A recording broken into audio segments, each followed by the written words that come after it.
adoption or maturity, the nature of projects that are being used, Kanban adoption. I guess the mic is in the wrong person's hand. I have no idea about Okay. Kanban. At least in my company, previous companies I've worked. Sure. So whoever wants to answer, yeah. Yeah, Gopal? we had two teams using this, and I would say one was a defect fixing kind of a team, which was specifically being brought in to address defects that were pending for a very, very long time, and we knew that backlog was rising. So what we did was to analyze what was going wrong in the number of days in turnaround time to close the defects, and why was it happening. We studied that, and then we said how to make improvements around that, and then we introduced this new team to make that change. And then again, during the FOA acceptance, first office application acceptance period, sometimes there would be a large arrival of defects, if at all. Some configuration changes differ a lot between what we were testing and at the lab site. So at that point of time, also we were trying to use Kanban. We have tried to use Kanban in HR. I tried to talk to HR to explain that, but I thought they feared that they would get exposed, so so they didn't accept that one. Okay. Maybe. So the counterpoint, if you can focus more on the adoption pattern, like Gopal shared his own company's experience. If you heard from other companies as well, what are the typical patterns of adopting Kanban? Okay, so the first thing I would say is I worked with Nokia Siemens Networks, and there where we tried to really do Kanban was for a production pipe kind of a system and for lab support. So the first thing that we did is in lab support, all the tickets which were older than 2 months were scrapped off. Because maybe if they have not asked for it from past 2 months, they don't need it. So that we really cleaned it up and put it up on the board based on prioritization. So the latest ones were on top because we don't know if the older ones really are needed or not. So we started with that kind of a flow mechanism. So that worked very well for the lab support teams. Whereas for the production pipe support system, it was the similar kind of a fashion that we did. Sure. I think just from the pattern, since what happens is because there is no framework kind of a structure, which is probably written from a guideline stand, what you try to fuse is you fuse Scrum along with that and bring the concept. I think People call it a Scrum. the biggest pattern Yeah. that most offices that I have seen apply that. Okay, so one last opinion about this question. Yeah. So the three major directions from which we see Kanban being implemented in companies are Scrum has failed us and we need something to rescue us from Scrum. RUP has failed us and we need something to save us from RUP, or Waterfall has failed us and they have an existing system, the system's failed and they want a replacement. The other is they're comfortable with their system and they want to see more. And the third is Agile has given people a good idea of what they're building, but not what they're doing. Sure. And so those are, I think, kind of our favorite ones because those are the ones where we can come in, they actually feel stable, and then we can just use it as a visualization tool and an improvement tool on top of that. Sure. When my software company, we did software for hire for government, and we basically were emergency room doctors for failed projects. Where a project would fail and people would call us and say, we have 1/10 the time and 1/10 the budget, can you do the whole project? And we foolishly always say yes. That's a lot of what Tony Ann and I see as well, is people in extreme distress who need to use the visualization to get a hold of what's actually happening. Right. That's wonderful. So just to add to your experience, I have also seen when you're adopting Agile at the large scale level, especially when you have multiple portfolios or program initiatives, and if the nature of your company, if it requires you to manage all of them together and still you're trying to adopt Agile, you need definitely a visualization mechanism to see how my enterprise is happening, enterprise adoption is happening, how are my various program initiatives happening, projects happening. So typically people call it an enterprise Kanban board, where you have your program management sitting with the Kanban board to visualize things. Okay, so we have So I've said audience are not allowed for this round, but just as an exception, Agile is all about exception. One of the things that I just wanted to say about Kanban, and this is my personal experience, people or organizations offers an easy way out when theory of constraints which are being applied in a more prescriptive way of Scrum needs to be got over, you know. And I personally feel that, you know, when you are doing Kanban, you should not just jump in because you don't know how to solve a problem, but rather actually see what it takes to be in that disciplined mode of implementing it. I mean, visualization, right? We all say it's easy, but when you look at software, there are no moving parts, right? It's all in somebody's head and somebody's hard disk as bits and bytes. So how do you visualize that? So unless organizations really deep dive and understand the bottlenecks, I don't think they should be getting into Kanban at all. That's my 2 cents. Sure. To use your brains. Yeah, there's no replacement. So it kind of actually the next question is quite interesting. It is basically going to touch upon the point Mohan made. So the next question is, can Kanban be used for regular new product development? Typically we use Scrum in an Agile world. How do you compare it with using Scrum versus just Kanban for new product? Because the pattern that arrived in the last question and the answer was that we have defects and we have defects rate and the cycle time, etc. But can it be used for new product development? And if you want to answer. Yes. Yes. Okay. How do you compare? The second part is how do you compare with using Scrum? I would just say yes. Okay. Okay, so.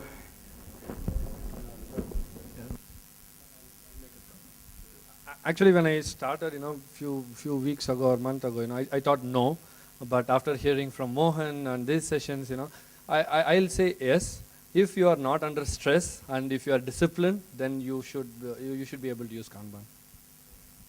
If you are that mature.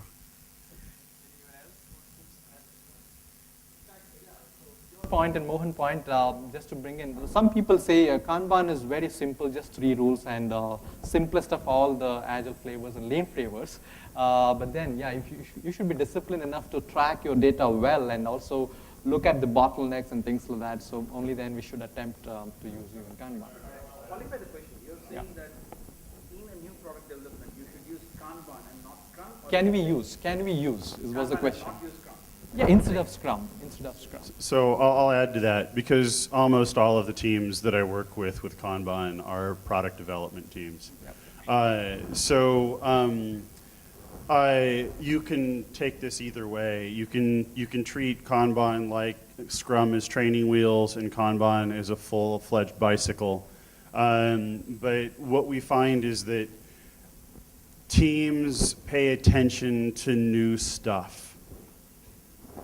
So one of the reasons why new Scrum teams will do well and then they'll fall off over a time is because they get used to the process and they stop paying attention. So to go back with this morning when I said, you need to pay attention. One of the reasons why Kanban is a jolt to teams is all of a sudden they're visually confronted with the breakdown of their system. So one of the things that I've noted is that if you have a Scrum board, Scrum boards will show you how you're failing, but they won't show you how to fix things. If you have a Kanban, because of the WIP limit, it actually shows you how to fix things because of the visualization of the elements of the theories of constraints.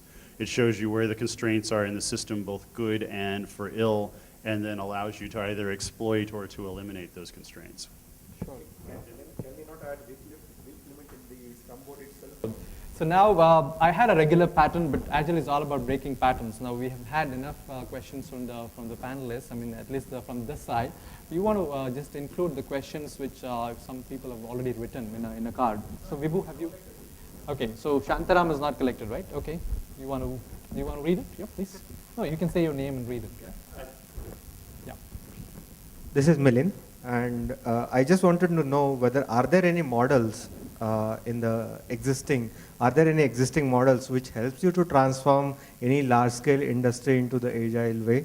Or maybe any recommendations from your side that will, from your experiences, that will help any organization to move quickly towards the adaptation? And did you mean the agile adoption or the lean adoption or a combination? Okay, so we have to make it in line with the theme, although it's not in line. So anyone wants to answer? I mean, I hate to break your heart there, to be honest. Yeah.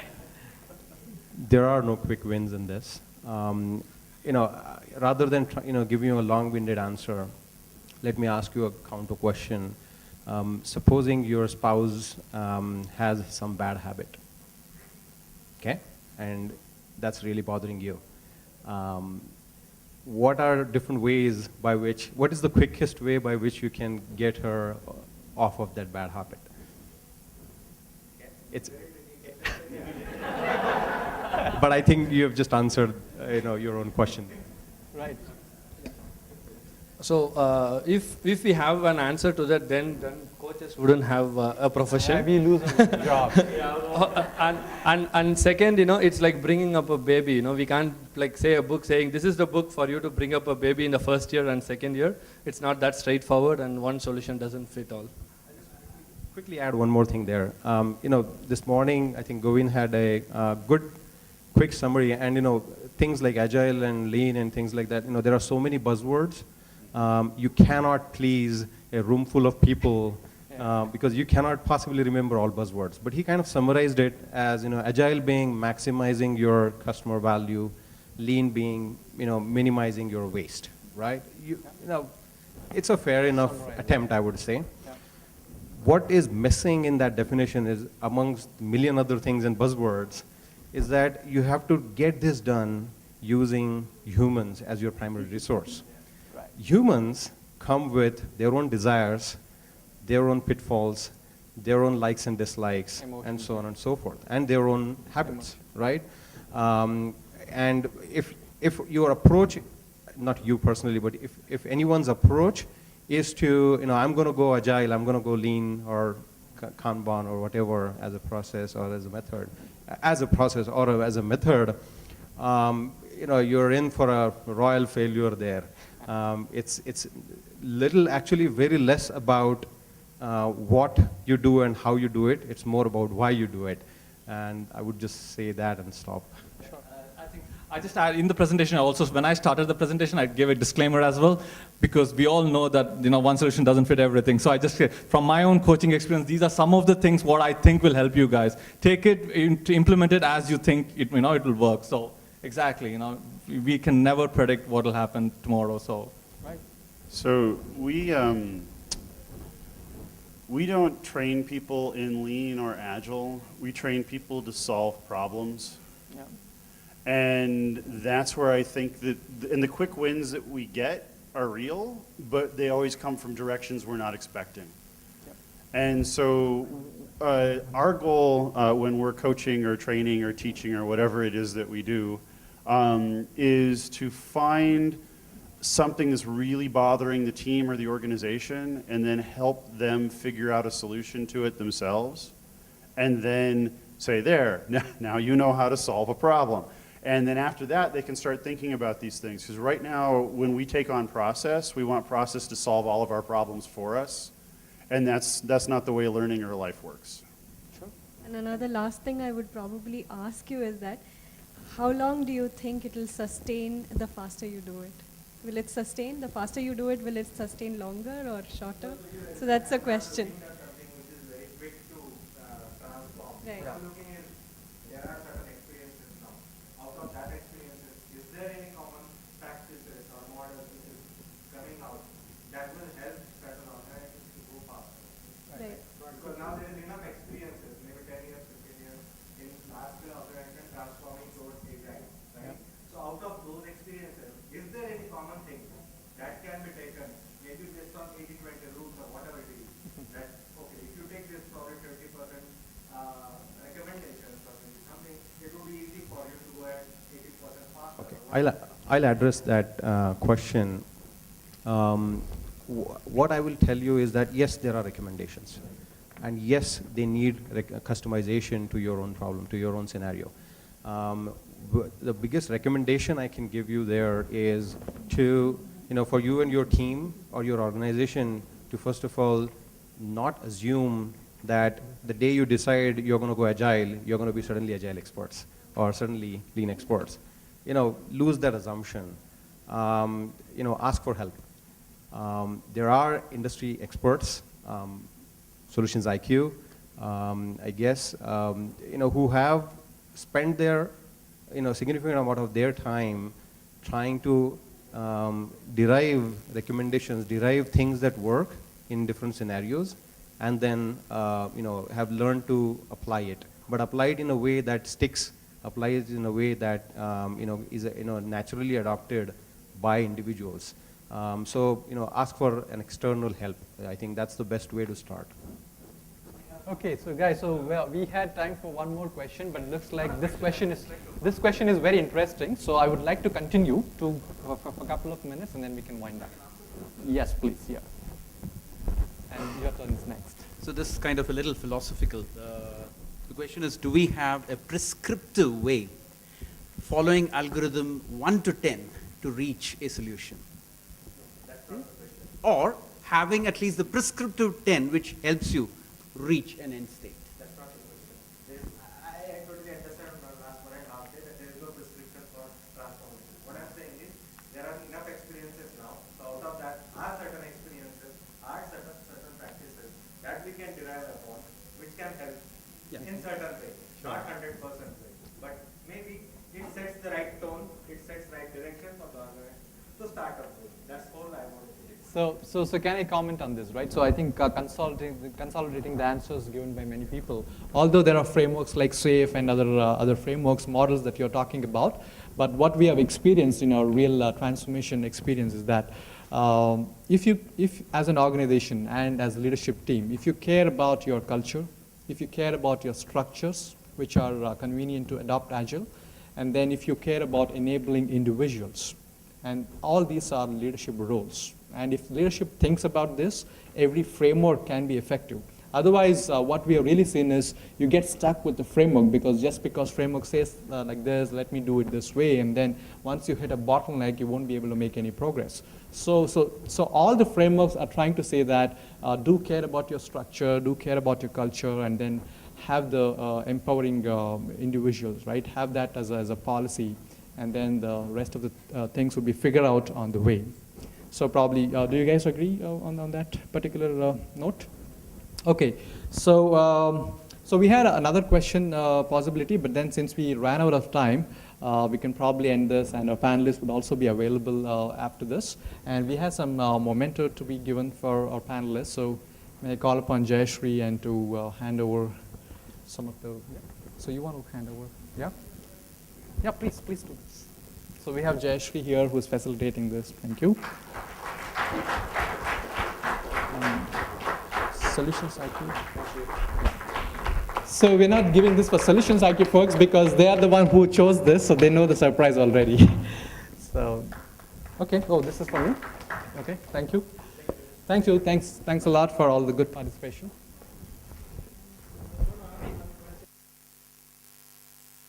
You can't hear me? Okay. So Mohan here is going to talk to us about it, and let me tell you, he is an awesome person. So needs no introduction as such. So on to you, Mohan. Product flow. This is my topic for today's discussion. And the coaching for last 6 to 7 years now. And I've worked with services and product companies. And when I look at the challenges they face when they start the agile transformation is they do it for certain reasons. They get into agile transformations, and then over some period of time they start seeing that it's not working for them. Okay, and what I observed is that usually they have a problem with this flow. Okay. In the last panel discussion also I mentioned that visualizing something that is in somebody's brain or in the hard disk as bits and bytes is very difficult, right? So I'm going to go there. Usually references come at the end, but for me, these are the two books that I've predominantly referred for my session. It's going to be a little more theoretical, okay? Or you're free to catch up with me later this, because I don't think, given the time that I have in today's conference, I will be able to do justice to either of this book. So I'm just going to get in at a very, very high level, around 30,000 feet kind of a view on the topics in my presentation. So I'm starting with a question, right? What are the challenges of a product? And when I look at it, there are more than these 3 bullet points, okay? How do we manage multiple releases? Most product companies have simultaneous releases happening for various things, right? Their core product is one. On top of it, they are customizing it for various customers. That's one part. When I look at services industries, they have customers who are from different domains, different technology, pulling for them, right? And it's the same set of people that are constantly being pulled on these things. Second, if you're a product company, you are saying, how do I go faster with my product to the market? And if you're a services company, the customer is demanding that, you know what, this is my release date, get my software out as fast as possible. So these things are predominantly common in both. Again, having said that, every organization wants to retain their customers. And to do that, they have to improve on their customer experience. So that's another challenge. Now, sometimes organizations say that, okay, let's go with Agile. When I say Agile, they start with Scrum. And then, as we all know, Agile rips open a lot of things. It starts showing you things that are not working, which, furthermore scares most organizations, specifically the executive leadership.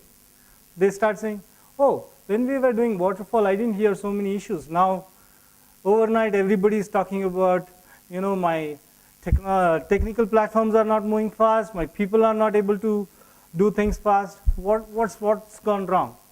So as a coach, I do get these questions more often than not. And they ask us, are we really doing the way we should be doing Agile? Is this what Agile is all about? And that scares them. So let's look at it. When we do software development, you have your customer here, your business people here, and your development team somewhere here. And if you look at it, there's a flow that's happening, which is business information to product information to project to process, right?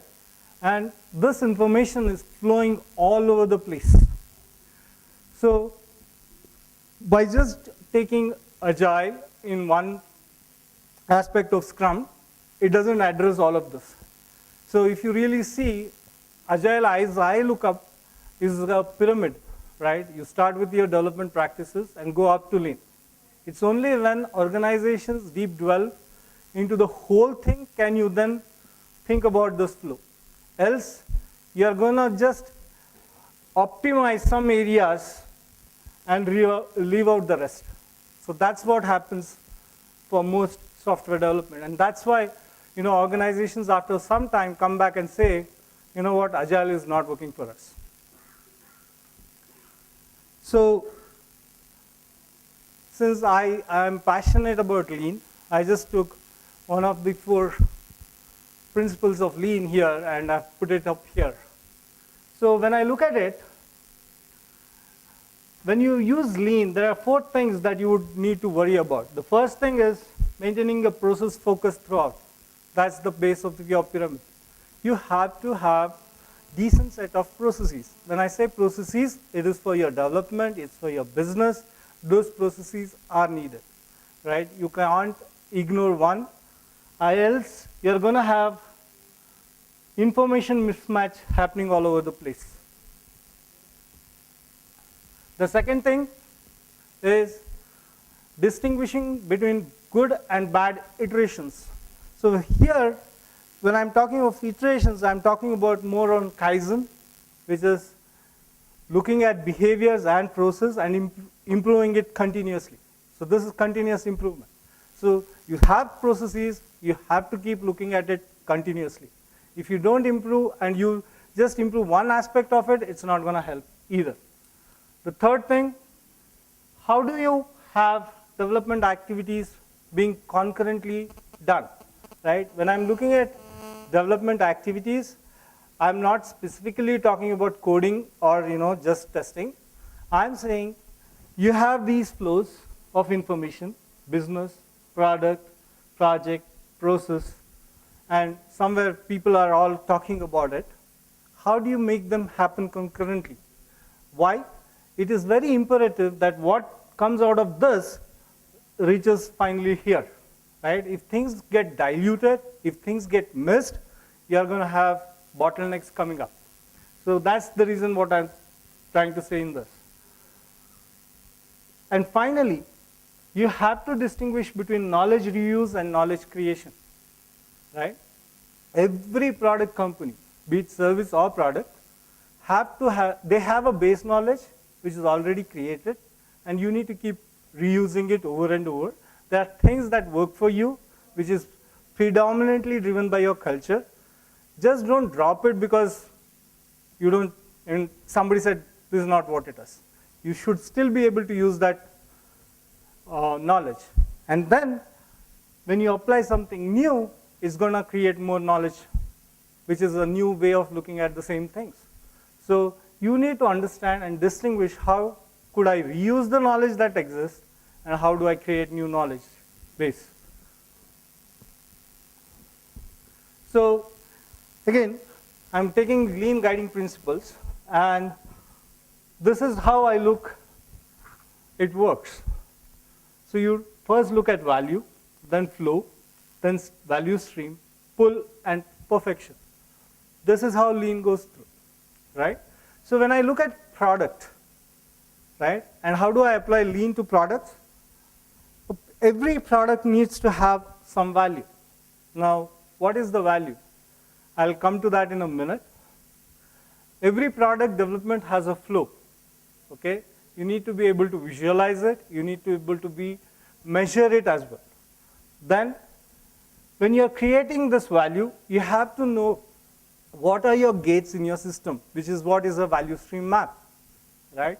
Without that, what I would look at is from the time you got a requirement to the time it was shipped, the cycle time is going to be long or short based on how you have designed and improved your value stream map. Again, once having the value stream map is not enough. Your system needs to be in a constant pull mode, not a push mode. Okay? We are used to being pushed. We love things to be pushed. But if you can develop a system that is in constant pull mode, then having a value stream map helps. Else it's of no use. And finally, you have to reach perfection in whatever you do, whatever you visualize, and how you get pull and flow to happen. So here is a definition of value given by Womack and Jones. A capability provided to a customer at the right time at an appropriate price as defined in each case by the customer. And I want to highlight here, in each case by the customer, right? That's what is value. So his value perception changes as he goes through that cycle. It won't be constant. So as organizations, we need to be aware of it and be able to respond to change. And that's what Agile talks of. Now let's look at flow. Product flow is basically responsiveness to customer needs. So you're always going to have this conversation whenever you engage with your customer. I want this thing and I need this thing. They are two separate things. If organizations can't distinguish and have those conversations, meaningful conversations with their customers to understand their wants and needs, you are going to have a muddled up system. Because you may give a customer want, which may not actually give him any business value. So you really, really need to understand the needs. And while having said this need is important from the customer's perspective, it's also important goal for the organization. Why? Because for the organization, it is to have a continuous and smooth flow that quickly delivers value to customer. That is why it's important for the organization to understand customer needs, not just the customer wants. I've taken, why is this difficult? Why is product flow very difficult, right? And the reason is, we have this normal SDLC. If you look at Agile, I could have put up the Agile flow of doing development as well, but I just thought that SDLC gives me a little bit more details to talk about. So you have requirement analysis, design, development, testing, integration. So it continues, that cycle continues. And even in Agile, we do the same. But having said that, there are gates which needs to be given over, right? Even in Agile, right, many level architecture really needed.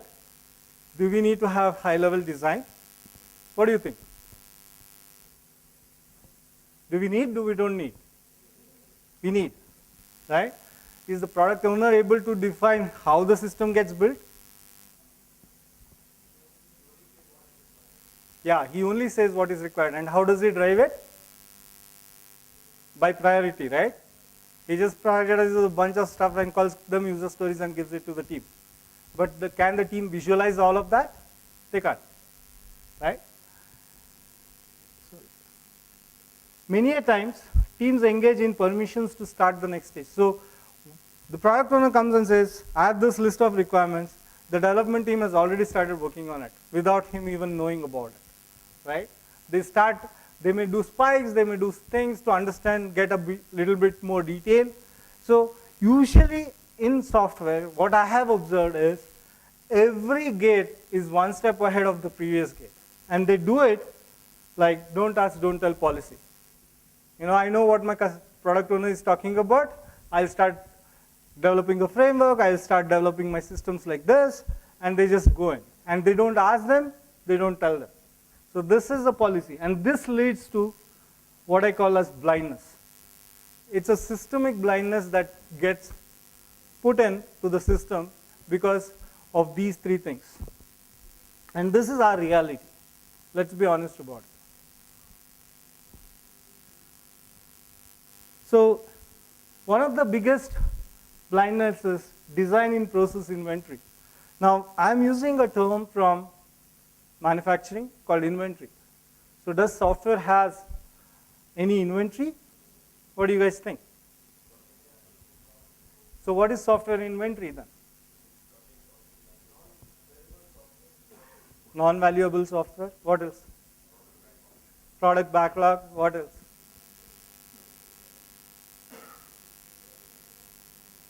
Any other?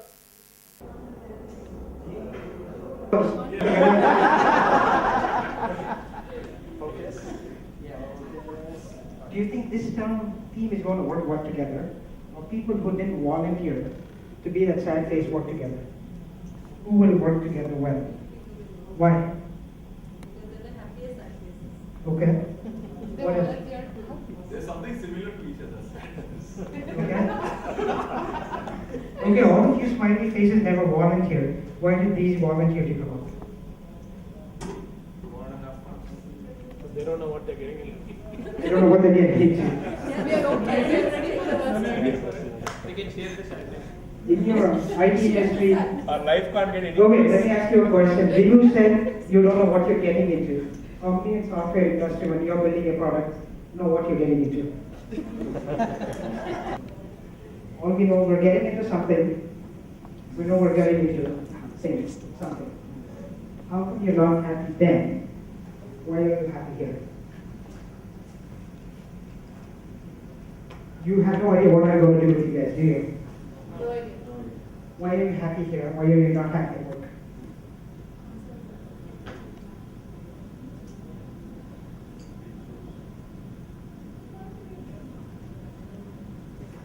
I don't know what I'm getting into.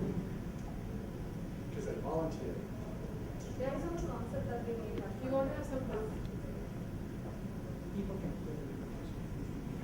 we want to see what can happen. We want to ready to have some fun. So, can I use this?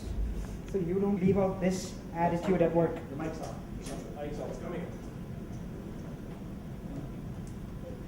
Ratings, people tend to act.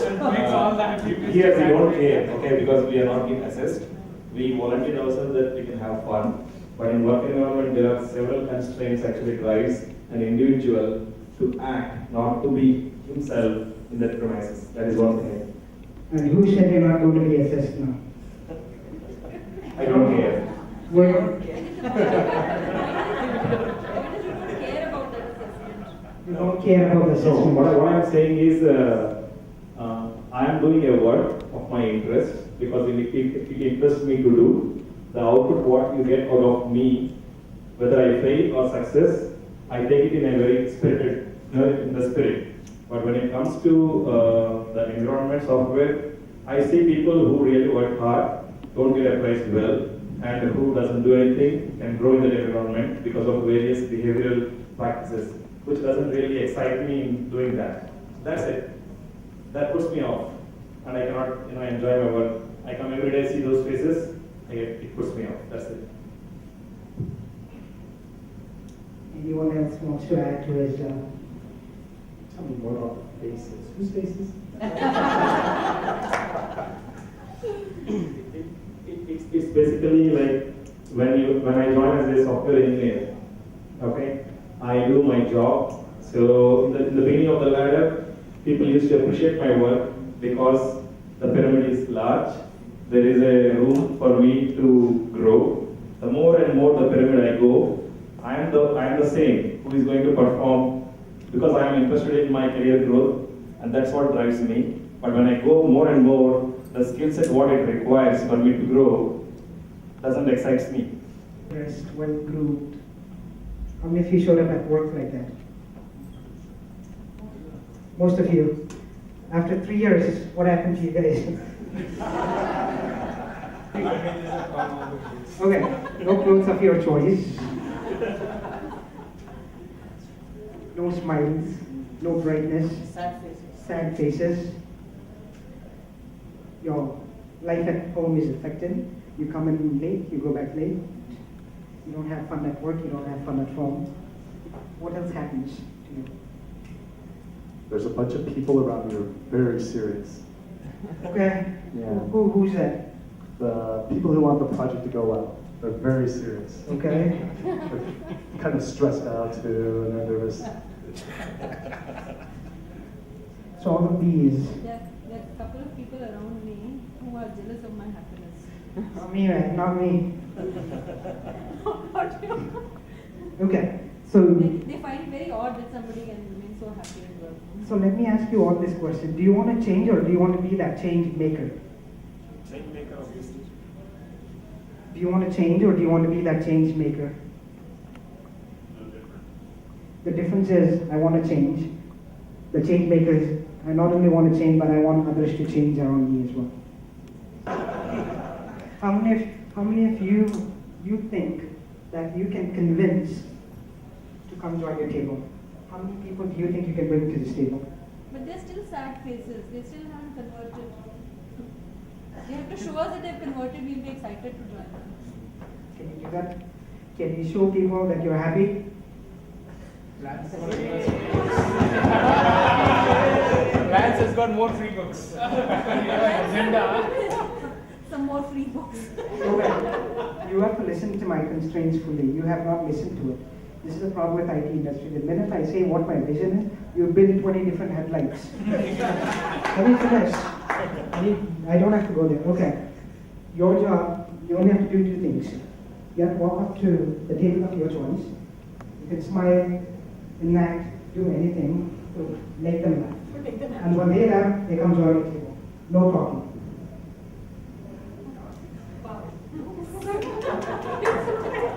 And we decided not to do Alright. Do not laugh when they stand. That's bribing, yeah? You have to really make them laugh. So we have to make them laugh. They have to laugh at us. Either way, That's what he meant. these are the change makers. They have to come up to you and convince you without speaking that this is a fun table to join. Hard? You don't trust yourself that you can make them laugh? No? I should buy in myself, holistically. Did I force him to come here? I had not forced him to come here. He was the first one to come. He was the first one. I got witnesses. I never thought it was good. Okay, so I've given you the freedom to join this table. You come up here. Now, when you see a whole bunch of people, that I asked only one person that you can change, all of a sudden you're scared. Why? I got already 50 people in this room there. I said I got all 50 people in this room. Okay? If you copy what I do, where is your creative skill? And they impact longer cycle time, which increases cost of delay, risk. Just to answer shortly for you, it was just that, certain times cycle times adds to cost of delay. Increased risk, more variability. What is variability? Your system is in a constant state of flux. Customer changes, business changes. You have your own organizational changes because of certain way you are restructuring or doing business. So it's bringing in more variability. Then you also have a problem of lower quality, and finally, less motivation. Longer queues rob sense of urgency, right? If a system, if you have a requirement and that's going to take X months to come out, across the board you'll see there is less sense of urgency to have it done. But if you're in a startup, and this is where I personally see with smaller organizations which are specifically startups, they have a high level of motivation because their cycle time to have this sense of urgency is very high because their window is very short. But most organizations which are big, they somewhere down the line lose that sense of urgency. This is how it will look. So the visible effect to identify queues is through measure your cycle time. Whenever you measure your cycle time, it will tell you how long a system thing came in and how long it has taken to come out of the factory. Okay? Whenever the cycle time increases, there is a delayed feedback, right? We talk about in Agile potentially shippable product increment at the end of every sprint, right? And I do have questions that come from organizations and say that, you know what, this is not my end product, right? So if I look at it from that perspective, there is a delayed feedback. If my feature takes at least 3 to 4 sprints, which is around, let's say, a month or month and a half, that is much is how the delay in feedback happens for me. And then I always have this jugglery of switching between tasks. Something is blocked, I'll drop that, get on to the next one, get on to the next one. So that's another thing. And then whether we like it or not, this doesn't go off. I know as an Agile coach, I shout on the top of my voice saying that, no status reports, but yet some form of it always remains. We don't even have those hard conversations. I'm out of time? Okay. Look. I'll need some 5 more minutes minimum. Yeah. So when you look at this, I propose that you do some value stream mapping for all your product development and do analysis based on these things. Okay? Identify opportunities. I'm just gonna little rush through this. There's not much here. Create a baseline. Maybe this will help better. So one of the ways to do that is, prepare a value stream map, gather data and develop current state. Okay? Once you get the current state, it's easy to develop the future state where you want your product flow to happen and how it should happen. Create an action plan, execute the plan, and then align your system accordingly.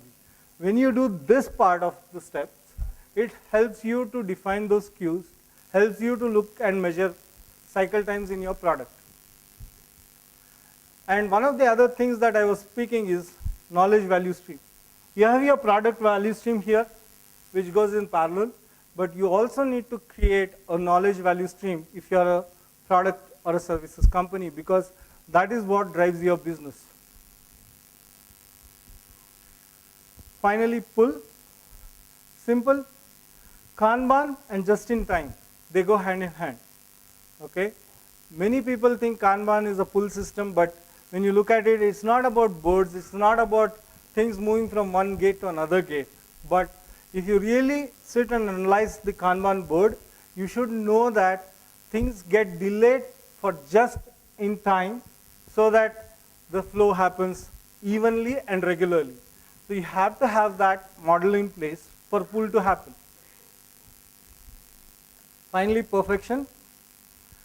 It plays an important role by getting into value.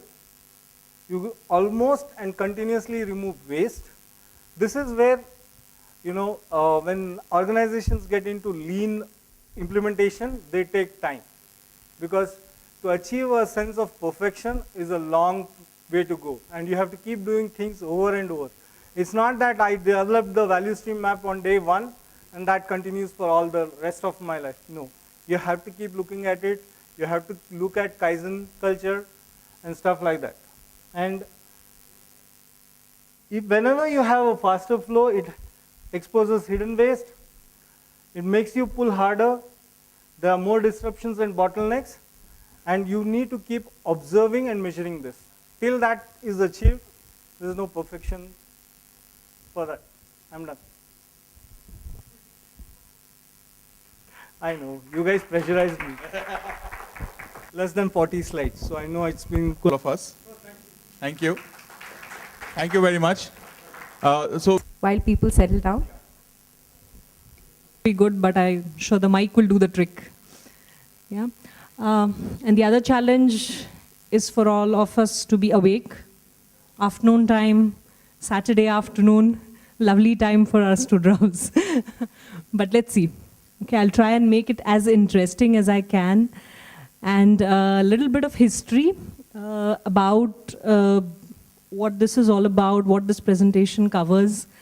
So this is a little experience report about the journey of Siemens Automation Systems towards lean. And that's why the title, How We Became Lean. And this journey encompasses a period of almost 3 years. So around the fag end of 2010, or beginning of 2011, I should say, is when we started this journey. And we are very proud of it. It has really helped us a lot, as you will see from the experience report. And of course, we definitely feel we have a long way to go. So as some of us really pointed out in the previous sessions as well, lean is not a destination, it's a journey. It's about continuous improvement also, what somebody was telling. So our experiences are similar. And what I would like to focus on is the fact that these are some of the things which help for us. Try it out. We have tried it out in, of course, one department which this experience report belongs to. Other than that, currently I do consulting for 3 more departments inside Siemens. So far it is proving to help us. So let's see, I'm sure some of these experiences will be good learnings for all of you as well. So it's a little backdrop. And with this, we start our lean weight loss program. So over the next few slides, I'll touch upon how bulky we were in terms of our processes, what did we miss, and then why did we start this whole exercise, and finally tried to become lean. But becoming is only one part of the journey. Sustaining it is the real challenge. So I would basically take it this way. First and foremost, what has prompted us to change?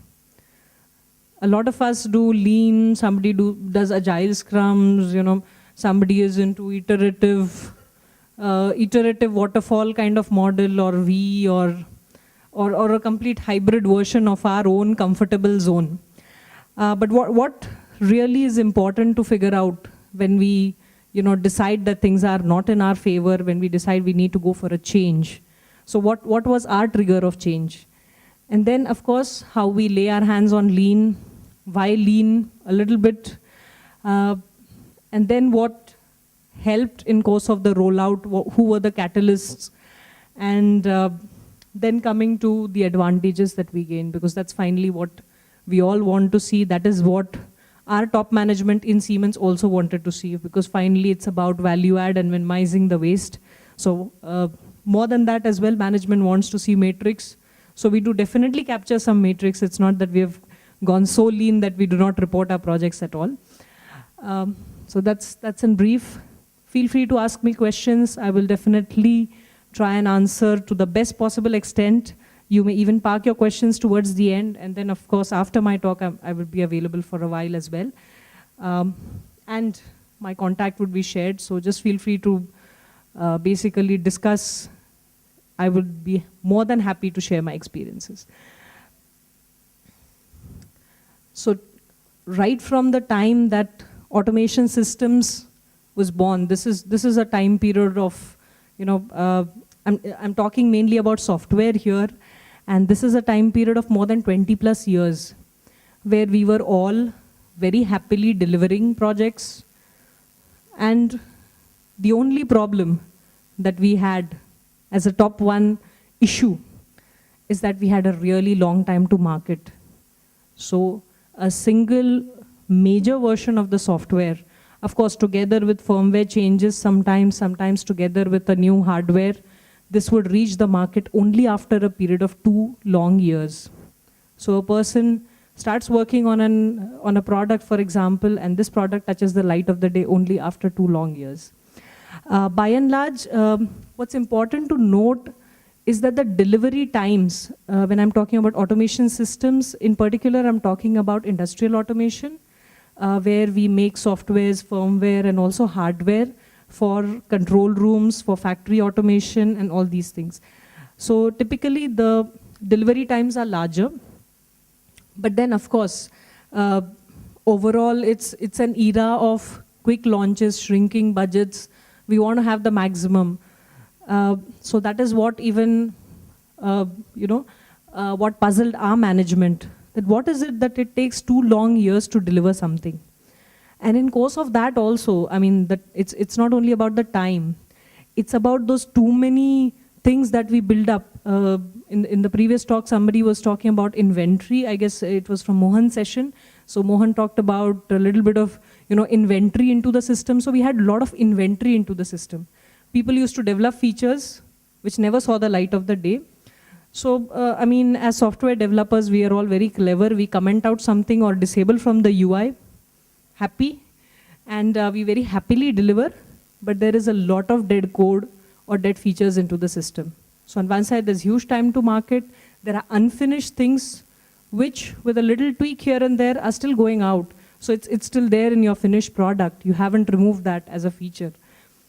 First of all, then the further deep down analysis went into this, and then there were certain reasons which were identified, and the primary reasons that came up is whenever we launch a new release, we want to jumpstart to development, and we try and involve our stakeholders pretty much late. So we get into that excitement, we start developing something, and after a few sprints, we call in the product marketing, give them a demo, and then they are also very happy with this demo. And then again, we start churning out new features, user stories, whatever you like it, you can call. But all this churning business starts again. And then at the end of few months, the product marketing gets one more demo. And by this time, they feel, oh, the projects are not including those things which were of maximum value to our end customers.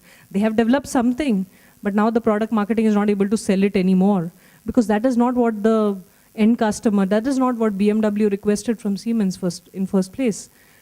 So 60% of the describe and discuss features, requirements would never be shipped. Either they got bombed in one of these phases, or they never saw the light of the day because of some other kind of prioritization by the product marketing, or for a late detection of poor quality. So furthermore, analysis continued. We did not have automation of some of the repeated tasks, is what some people brought about. And then some people complained in the R&D that there is too much work pressure. So we are not able to do the best. All right? Having said this, our management said it's time for a change. We had different options in front of us. Some departments in Siemens follow a very hardcore Agile Scrums methodology. It works for them perfectly. But the basic difference there was they started in an Agile Scrum mode right at the start of the project. For us, what had happened is we had built up so much bulky processes around that it was really not a very good choice to go Agile Scrums for us. The other main trigger was basically that Lean was already something which was successful in something called as the Siemens production system. Now, Siemens production system is a lot similar to Toyota production system based on Lean principles. Predominantly, how do you look at more and more value? How do you look at the least downtime in your system? So some of these, and delivering things fast, and all those tenets or concepts, I would say, they were built into the Siemens production system already. All the 6 goals for the 4 airplanes and hand it over to the 3rd person. Now the other 2 tables, please see what the 1st person, 2nd person and 3rd person are doing when these people are making the folds. Because you are the ones who are going to debrief what happened in this process. Customer, you have to accept. I am not there part of this. Yeah. It's 2 seconds, 2nd airplane or 7 minutes, 3rd airplane, you need to tell us the time. Customer, as soon as you get the 1st airplane, fly it and accept or reject it. Clear? Timekeepers, are you ready with your stopwatches? Yes. Who is the timekeeper here? You are ready with your stopwatch?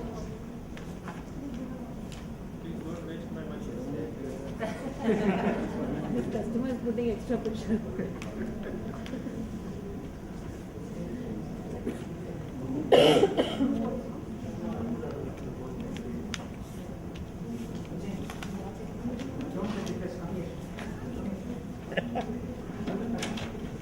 I need to wait and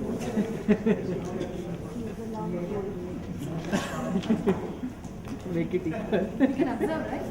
Yeah, the others have to please observe the middle table, and because you will help us in debriefing as to what happened in the different steps. All 4. All 4 airplanes you have to complete and then hand it over to your next. You will make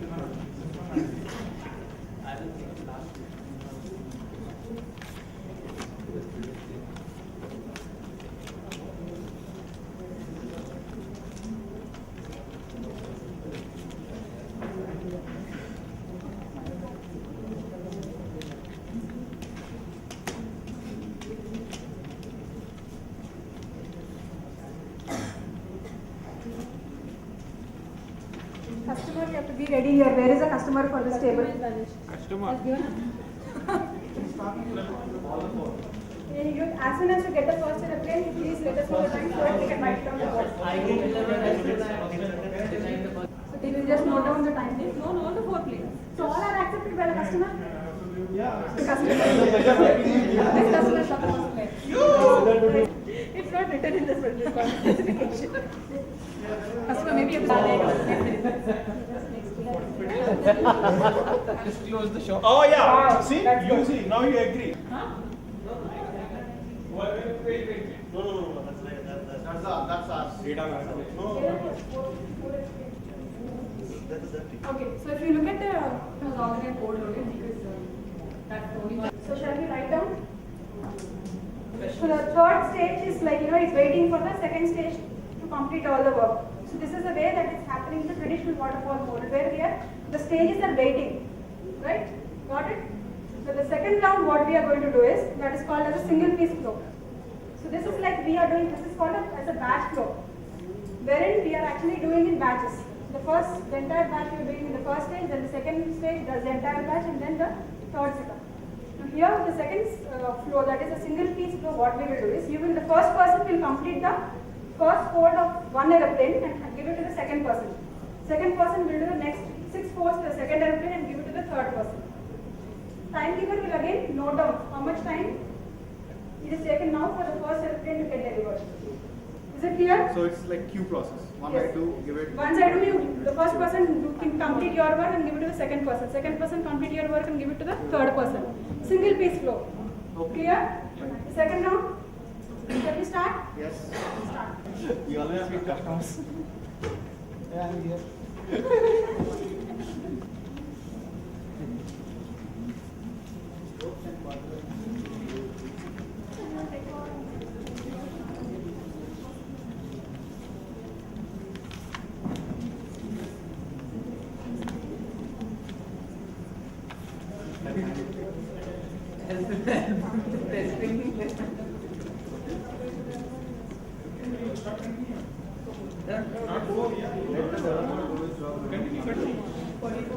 Now, should they stop after 4? Yes, only 4 airplanes because we have a time constraint. Oh, fantastic! Ah, Good job, guys. Customer is delighted. Your appraisal is guaranteed.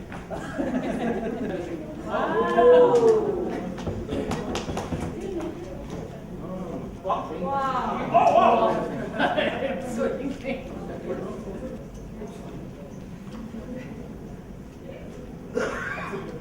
Accepted. Go home and tell your kids you're flying aeroplanes in for work. It was good. It was a right way. All 3 actions are validating feature that not working. You're finished? 30 seconds. 45. Okay, 44 and 210.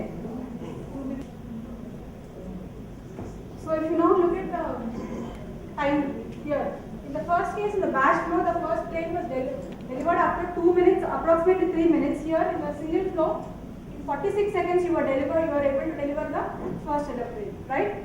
So what do you conclude from this? What is your observation? Flow is better.